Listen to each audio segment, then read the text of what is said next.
Caveat emptor. Moors are men, upright, independent, and fearless, who care for their loved ones and follow the Prophet through a destiny which is not uncertain nor unknown. They are fortified by the impeccable doctrine built upon love, truth, peace, freedom, and justice. It is therefore folly at its greatest height for smelly culprits with insidious plans to invade such a realm. Try, but their own bad planning brings down wrath upon their heads like the sword old Democles had. Intrigue and scurrilous cunnings find a difficult path to travel within the ranks of the Moors. This is so because the Moorish movement has been well planned by Prophet Noble Drew Ali, whose latent powers are abundant, unknown, and may be called into action as a matter of defense at any moment. Prophet Noble Drew Ali knows the people within his ranks who are interested. They are the vanguard of the movement as the Moorish hordes increase here in America. All of the Moors are active, not passive. A member's interest can only be in one direction, and having traveled over the roads years before, the Prophet knows where every member is along the road. A few feet below is another road where schemers work, where traitors grin, and culprits bask in the sun. They think they are on the same road with true Moors, but the Moors are high above on a pinnacle where they might view the destructionists as they fall for the last time, and their bones bleach in the sultry midday sun. Hungry scavengers flying high, catch scent, devour, and leave crying out, Caveat emptor, cast out the dead carcass. The Moors high above see the plotters, purveyors, the worst that exist, hurl themselves downward by their own works as the hawks await. To be proclaimed at every meeting, Islam. I'm glad to know that I have a few faithful Moors among you all, and I desire for them to know the truth and the divine truth. There's a host of jealousy about me and the movement now by the same people on our side of the nation that claim that I was only a joke and unreal. But now, since they have found out from the government officials and the nations of the earth that this is the only sole foundation that all Asiatics must depend upon for their earthly salvation as American citizens, they are working every scheme that they can to disqualify me so that they may take charge of the situation. I have notified all these things to you long ago in the past. It is through the faithful Moors that attribute to the movement and uplifting funds. The ones that paid their divine respect to me and the movement will be remembered. That is why I'm calling upon all faithful Moors to increase their faithfulness to me, your Prophet, and your divine Moorish movement. I need finance, and I need it badly. Never before have I needed finance so badly as I do at present, so I can shove aside the discord that is facing the nation. It all comes through jealousy because of my fame and nobility. The nations of the world will not recognize the movement without I, the Prophet, being head. It has been proven by my works which I performed in the past few years, Prophet Noble Drew Ali. To the members of the Moorish Science Temple of America, Islam, this is the instructions from your Prophet Noble Drew Ali. Be faithful unto your forefathers' divine and national creed that you will be blessed for your good deeds that you sow in the flesh. Allah is the one that judges the world, and his judgment is on now, but the weak can comprehend it not. The end of time is drawing near, so says Allah to his divine Prophet, I, Noble Drew Ali. And that's why many hearts have been turned to stone, and many have eyes to see but cannot see, ears to hear but cannot hear, lest they would be confounded of their sins. These are trying hours now, dear Moors, and every evil spirit is moving, and they are trying every weak mind to overthrow and drag out the true foundation that has been laid, and to cause confusion in the minds of the ones that do believe. But if you have the true love of Allah, and the spirit of your forefathers, you fear not what you hear or see, but will sacrifice the utmost of your very life to protect your movement and your Prophet. Watch your enemies, dear Moors. Your enemies are the ones that speak against your Prophet and ridicule him to the very lowest, and the ones that speak against your divine and national principles of your temples. Act accordingly, and Allah will bless you for your good work. Peace, your divine Prophet, Noble Drew Ali. The Prophet warns all Muslims to be read in every meeting. I hereby inform all members that they must end all radical speeches while at work, in their homes, or on the streets. We are for peace and not destruction. Stop flashing your cards at Europeans. It causes confusion. Remember, your card is for your salvation. Failure to obey these orders will be a severe consequence. We are for love, truth, peace, freedom, and justice. And when these principles are violated, justice must then take its course. Any member or group of members who hold malicious feelings towards the temple or the Prophet or violate the divine covenant of the Moorish movement will receive their reward from Allah for their unjust deeds. All true Moors will and must obey the law as laid down to them by their Prophet. And if they lose confidence in their Prophet, they should turn in their card and button, cease wearing their turban and fez, and return to the state where I, the Prophet, found you. This is a holy and divine movement founded by the Prophet Noble Drew Ali. And if the Prophet is not right, the temple is not right. The Prophet therefore is sending out a divine plea to all Moorish Americans that they do their part in protecting their Prophet and the temple. This is an everlasting movement founded by the Prophet through the will of Allah to redeem his people from their sinful ways. Peace. Noble Drew Ali. Peace.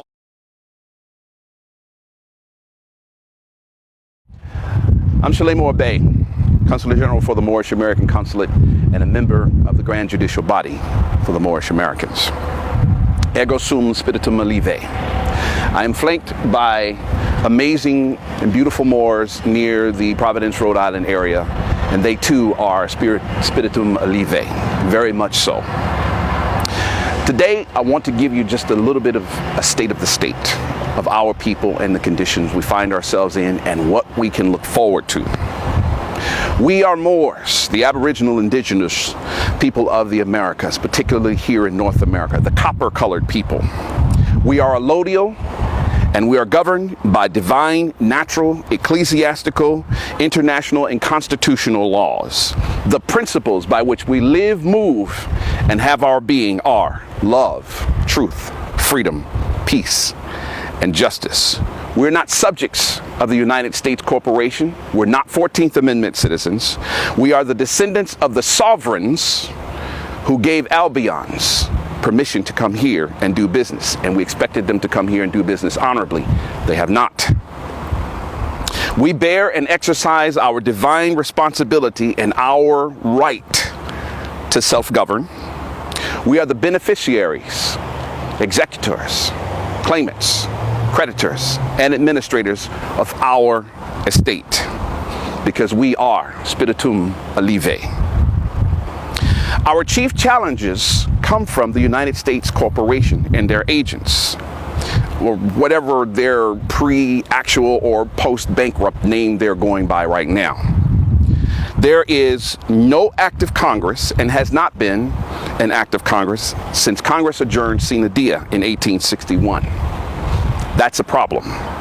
There has been no active president of the Republic here at North America since the people we gave permission to be here and do business on our land. We gave them the right to do some things and to set up organizations. They reduced themselves from governing to a corporation with the Act of 1871. When they reduced themselves in power from government to corporation with the Act of 1871, they literally, essentially rendered every Supreme Court and every justice on the Supreme Court, every federal court, every state court, every county court, every municipal court, they rendered them jurisdictionum non habitus. Jurisdiction non habitus. They have no jurisdiction because they're corporate. We've said that many times. The United States corporate agents are, by their own admission, severe violators and abusers of human rights. It is fitting that they be ousted, or as they say, step down from the United Nations Human Rights Council. We'll be happy to take their place. Finally, the chief purveyors of colonial operations, unum sanctum policies, Christian black codes, violations of the rights of indigenous people, are the agents of the United States Service Corporation and their sub-corporations like police departments, the IRS, and the Justice Department. Where have we come from? We are the original modern human being. We are the descendants of the pharaohs who gave us permission to come here and settle these lands thousands of years ago. Not just a few hundred, but thousands of years ago. We are the original and true heirs of the lands and the waters of the earth. We are the estate owners who generously gave of our wealth and our knowledge to cultures on all 7 continents. Let me explain this in this short 2-minute video. The Moors are a great people, powerful and wise from antiquity. Every earthly kingdom owes its foundations to the generosity of the Moors. The Moors wanted more for humanity and knew it would come at great costs. The Moors locked their vast wisdom and wealth away in the kingdoms of the earth, knowing one day they would return for them. Then the Moors humbled themselves and endured the most brutal forms of subjugation and torment known to man. The sheer magnitude of slavery's trauma profoundly altered the Moors' DNA, compressing millions of years of genetic evolution into a few hundred years in a process called rapid DNA modification. Amnesia was the only relief for the Moors. The pain was vital to the process. The genetic surgery is complete now, and the virulent forced amnesia is starting to wear off. The Moors are waking up. The Moors are waking up. The Moors are waking up.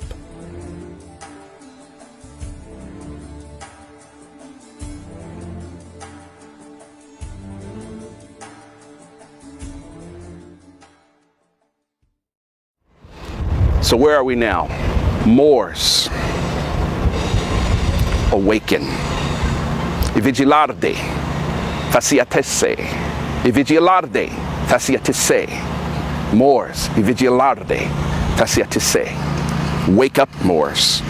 The colonial construct is collapsing right before our eyes. There's broad division between colonists and constitutionalists inside of the Service Corporation.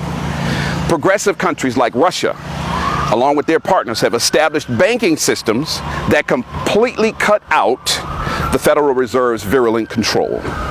Oil futures can now be purchased using Chinese yuan. That is a major step forward. The United Nations continues to act uprightly by introducing honorable policies that undermine the mischief of the agents of the United States Service Corporation and their declaration that slavery is crimes against humanity. Many of these grievous infractions against the Moors of North America are clearly expressed in the de facto congressional and senatorial apologies for slavery resolutions. There is an open admission of their wrongs, and we must get them right. There are many more unfoldings that uplift humanity and undermine the chief crime of birthright theft. The cumulative effect of all of these things that are happening here, things that are happening with other countries, are doing a wonderful thing for us. They're creating a softer barrier for us to break through as we continue the process of waking up and returning to the constitutional fold of government, which we are doing right now, and rejoining the family of nations of the earth. The State Department of the de facto United States has been informed of a couple of things.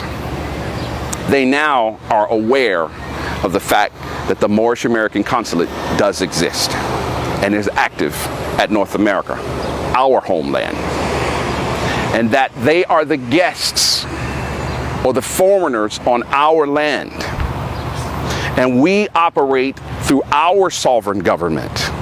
We've already extended our hand to begin dialogue. We await a response, but it doesn't stop right there. Our team on the Moorish American Consulate is busy informing governors, informing attorneys general, informing sheriffs, informing people all over our land who are associated with the United States Service Corporation. Where are we going and what are we doing all of this for?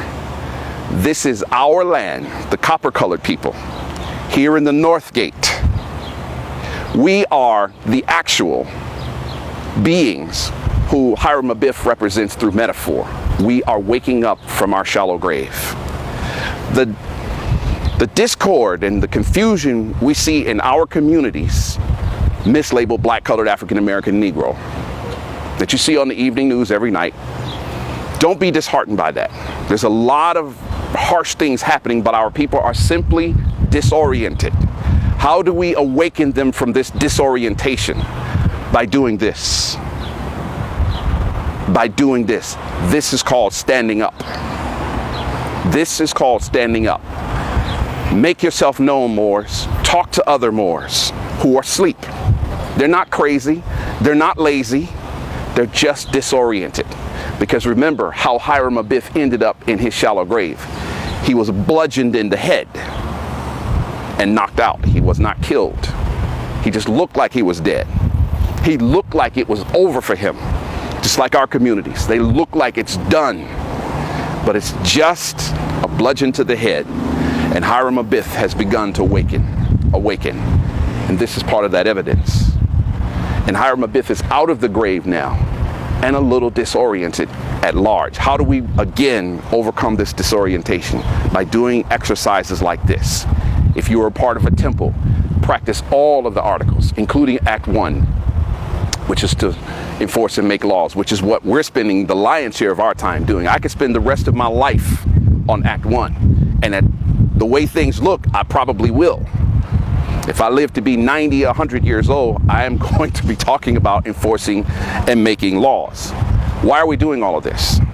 I have children. I have 4 children.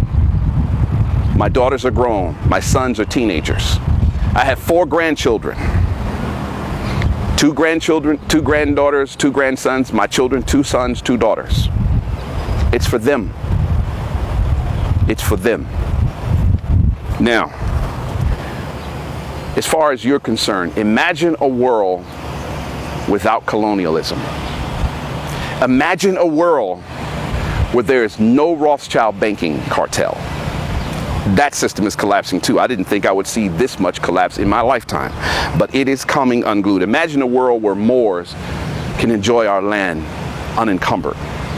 That's why we're doing this. And our prophet Drew Ali talked about rejoining the family of nations. Sure, other people can operate and function and make money on our land, as long as you do it honorably, just not at our expense. Our state can seem dire at times, but we're just disoriented and we're beginning to wake up. So if you have not declared your nationality, do so. And if you are not a Moor, declare your nationality.